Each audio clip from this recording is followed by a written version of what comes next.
Before I even got any screws out here, I noticed that there are a couple missing.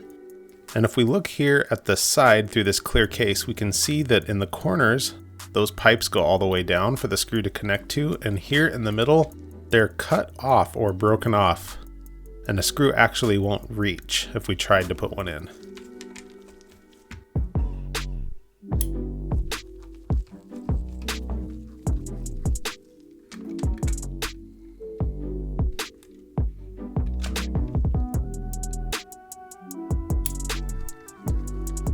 This is a pretty basic teardown. Not a very high degree of difficulty, though some of these boards can stick a little bit. This is because of the battery contacts that get kind of wedged in there. That's a little gross. We'll get it cleaned up here in a little bit. Just want to push in here on a tab and release our battery contacts. There we go.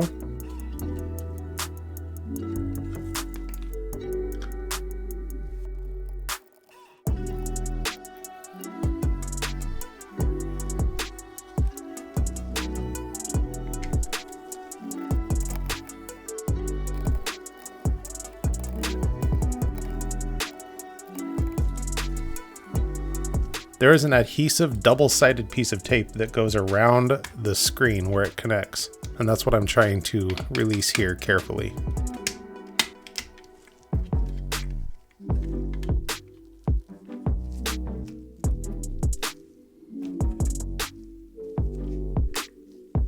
Here is that piece of double-sided adhesive.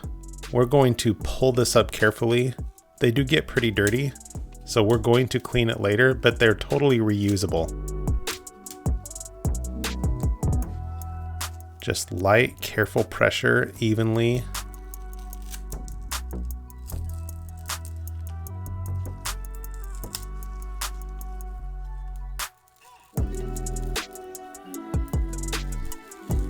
This thing does have some pretty nifty little scratches on it that are going to cause me to want to replace it completely.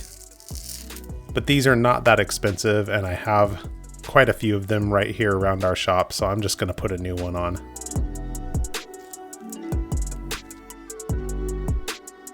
There we go. Let's get it clean.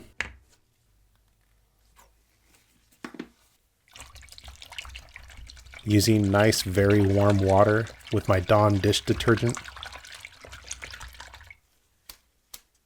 I'm going to put these pieces in and let them soak for a little bit. And using a 99% solution of isopropyl alcohol.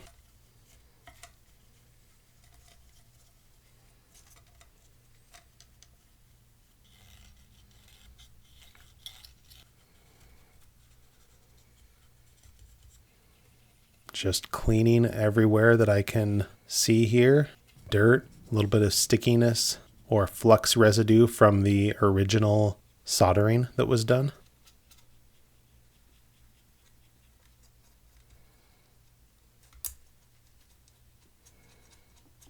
I'll use my BW100 contact cleaner inside of this switch to just move it around a little bit. It felt a little grimy. I'm using a brush with a little bit of bristliness here to it in order to clean on these battery contacts. Scrape them off a little bit.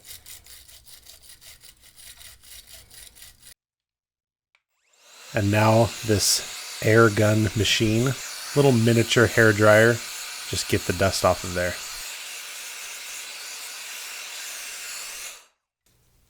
This is all pretty clean as far as these go, but still worth polishing up.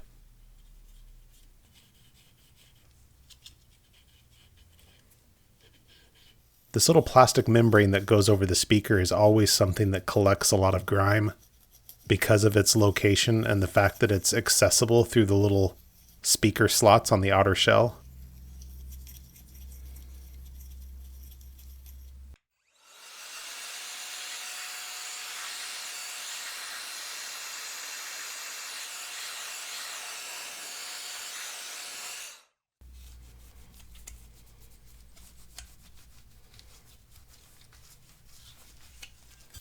I'm just trying to scrape some of the corrosion and whatnot off of here.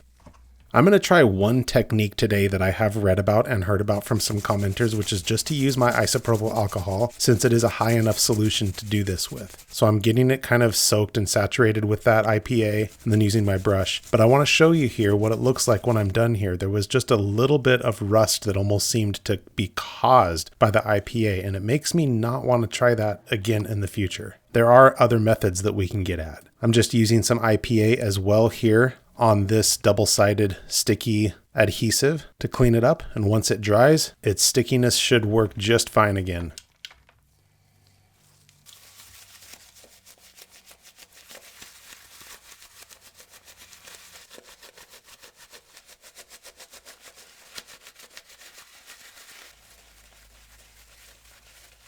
I especially want to get around these inner edges where that adhesive was from the screen.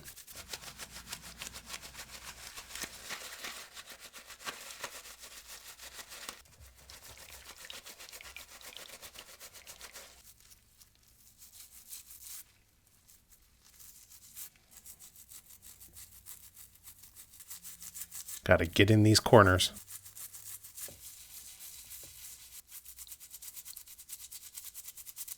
I think everything's cleaned up pretty well. Now that I've dried this off, I do see some spots that got missed that I'm going to get in here with my IPA and Q-tip and just really try to get, especially since this case is so clear and beautiful, I want to get it as good as possible. There, my adhesive works just fine.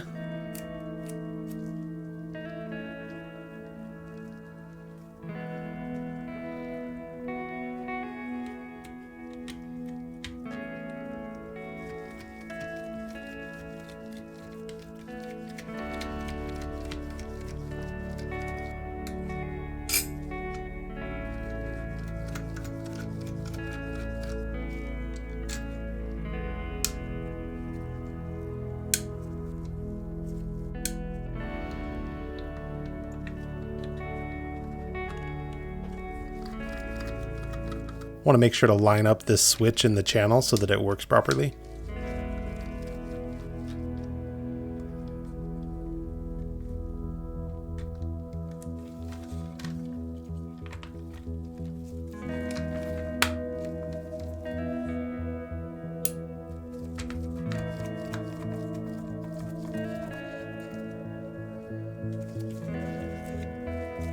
Let's get this protectant sticker off the back. Super careful using metal around the screen. I don't recommend it, but I do it. I didn't show this, but I did make sure that I had no dust on that inner screen before I put this down. And there we go. Oh, that's so satisfying.